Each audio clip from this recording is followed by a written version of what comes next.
Now, a couple of months ago, there was a report from the UN on the issue of plastics, and now coming out here, I've seen basically this is the message. There's a problem with plastics. Paint for us a little bit of a picture what that looks like right now. So, you know, plastic was invented in the 50s. It didn't exist before that.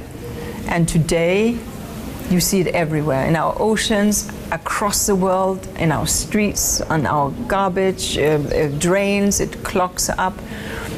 Plastic, we have produced over, since it was invented, 9 billion tons of plastic. And 7 billion of that is waste. And we only recycle 10% of our plastic. Every year we produce about 400 million tons. We waste 300 million of that, just out there in the environment. We incinerate about 14%, burn it, which is causing CO2, so not a good thing.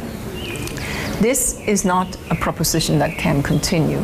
We are literally drowning in our own waste. Literally. Fish are drowning in it. So the world now understands this problem. And here in Nairobi, at UNEP 5, the resume session, as you said, there is a decision on the table to start to create an agreement, a global agreement to limit plastic from source to sea, the entire production chain, have it legally binding. If we land this agreement, and it has to have financing and means of implementation within it, it has to have clear monitoring within it, it has to have a level of ambition within it, and clearly it has to have legally binding elements in it. If we land this agreement now, it will be massive. And it will be done in Nairobi, Kenya, and it will be the place where we have taken the courage to understand that we cannot continue taking plastic out of the environment. It's made from oil, as you know. Putting it into the economy, that's a fine thing. But then we were done with it, we just throw it back into the environment. We need it to stay in the economy, in a circular economy. And that will take a global decision to ensure that we reuse and reuse and reuse the plastic that is in the economy. And why is plastic so bad? Just paint for us a clearer picture in terms of the practical things that people can actually relate. I mean, so when you have it in the oceans, it's not the fish that you're fishing, it's plastic.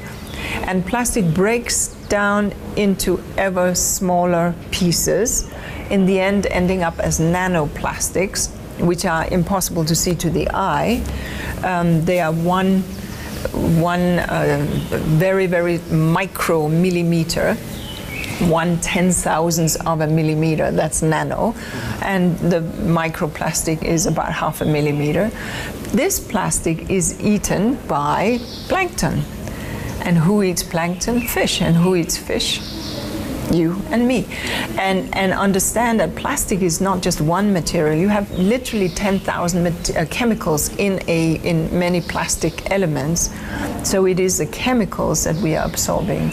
And it's in our drinking water because it dissipates in the soil. And let's think about this. Kenya 7 years ago bravely banned single-use plastics.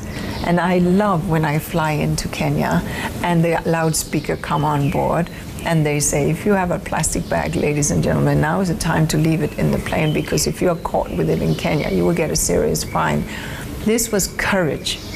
And the fact that Kenya has stuck with it, and today there are 34 countries in Africa that have a single-use plastic ban. Africa has shown that it's possible.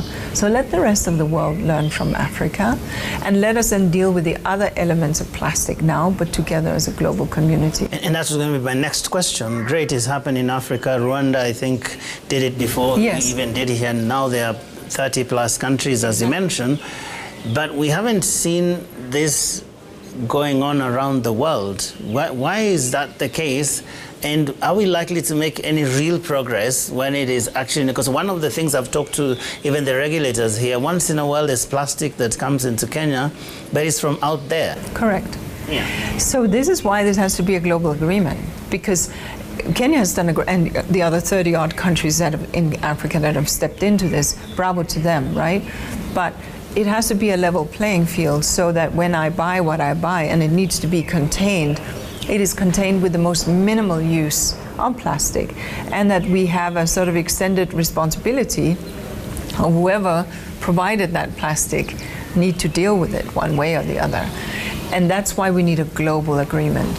In some countries in the developed world, so-called, they have where the producer of the bottle of the whatever you drank has to take it back and give you money for it. So that means that this thing now has value, because I go to a machine in my country, I collect everything and I have to go to this machine and it spits out money at the end, which means that everybody is collecting this because it's ready cash.